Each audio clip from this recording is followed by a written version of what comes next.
Hello everyone, welcome back to our channel. ఈరోజు మన వీడియోలో అయితే టై బిస్కెట్స్ అయితే ప్రిపేర్ చేస్తున్నాము.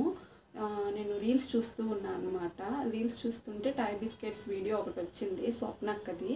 నేను అక్క వీడియోస్ చాలా బాగా ఫాలో అవుతాను, ఇంట్లో కూడా ట్రై చేస్తాను. నేనైతే ఇక్కడ కావాల్సిన ఇంగ్రీడియంట్స్ అన్నీ తీసుకున్నానండి. నేను 1 కప్ మైదా అండ్ అలాగే 1 కప్ షుగర్ అండ్ అలాగే 1/2 కప్ బొంబాయి రవ్వ అండ్ మనకి తగినంత నెయ్యి అయితే తీసుకున్నాను. మనం టై బిస్కెట్స్కి అయితే ప్రిపేర్ చేసుకోవడానికి ఈ 4 ఇంగ్రీడియంట్స్ చాలు. విత్ వాటర్ మిక్స్ ఎలాగో చేస్తాం కాబట్టి మనం ప్రాసెస్లోకి అయితే వెళ్ళిపో. ఫస్ట్ అయితే 1 కప్ మైదా అయితే వేసుకున్నాము అండ్ అలాగే షుగర్ కూడా యాడ్ చేసుకుందాం ఈ మైదాలో. నేను షుగర్ ఈక్వల్ క్వాంటిటీస్లోనే తీసుకున్నాను, మైదాకి అండ్ షుగర్ లెవెల్స్ కరెక్ట్గా సరిపోయేటట్టు. అండ్ అలాగే 1/2 కప్ బొంబాయి రవ్వ క్రిస్పీనెస్ కోసము. మీ ఆప్షనల్ ఇది, క్రిస్పీగా కావాలనుకుంటే బొంబాయి రవ్వ యాడ్ చేసుకోండి. ఇవన్నీ బాగా పెట్టిన నెయ్యి అయితే యాడ్ చేసుకోవాలండి. నెయ్యి అంతా యాడ్ చేసుకోవాలండి, పిండి అంతా నెయ్యితో బాగా నీట్ చేసుకోవాలి. పిండిని ఇలా బాగా నీట్ చేసుకోవాలండి. పిండిని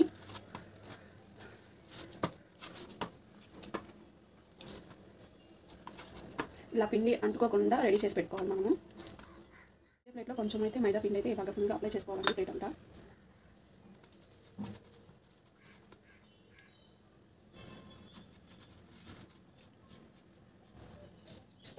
అయితే నీట్ చేసుకున్న పిండిని అయితే తీసుకొని దీంట్లో బాగా చపాతీలు ఎలా చేస్తామో అలాగా చేసుకున్నాము. చపాతీల కర్రతో అయితే బాగా ప్రెస్ చేద్దామండి. ఇలా మొత్తము చపాతీలాగా చేసుకోవాలండి. చపాతీ కర్రతో వీలైతే చపాతీ కర్రతో చేసుకోండి, లేదంటే చేత్తోనే ప్రెస్ చేసుకుంటే ఇలాగా చపాతీలాగా చేసి పెట్టుకోండి. ఇప్పుడైతే మనం బిస్కెట్స్ కోసం షేప్స్ అయితే క్రియేట్ చేసుకుందాం. నెయ్యి బాటిల్ క్యాప్ అయితే యూస్ చేస్తున్నాను షేప్స్ కోసం, ఎందుకంటే చిన్న షేప్స్ అయితే బిస్కెట్స్ బాగా కుక్ అవుతాయి కాబట్టి. సో నేనైతే రౌండ్గా ఇలాగా ప్రెస్ చేసుకుంటున్నాను షేప్స్. ఇలాగా మీకు ఎన్ని వీలుంటే అన్ని షేప్స్ కట్ చేసుకోండి. ఈ షేప్స్ అన్నీ సపరేట్ చేస్తున్నాను అనమాట. ఒక ప్లేట్లోకి అయితే తీసుకుంటున్నాను. రెడీ చేసిన షేప్స్ అన్నిటిని మనం ట్రై చేసుకుందాము. ఇలా రౌండ్ షేప్గా ఉంది కదండి, దీని మధ్యలో ఇలా పెట్టి ఇలా ట్రై చేస్తే అంతే, టై బిస్కెట్స్ రెడీ.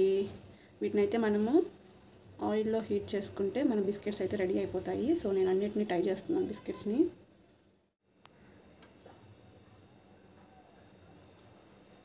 సో అన్ని బిస్కెట్స్ని అయితే ట్రై అయితే చేసేసాను. ఇప్పుడైతే ఆల్రెడీ నేను ఆయిల్ అయితే హీట్ చేసుకున్నాను, దాంట్లోకి అయితే ఫ్రై చేసుకుందాం వేసుకు.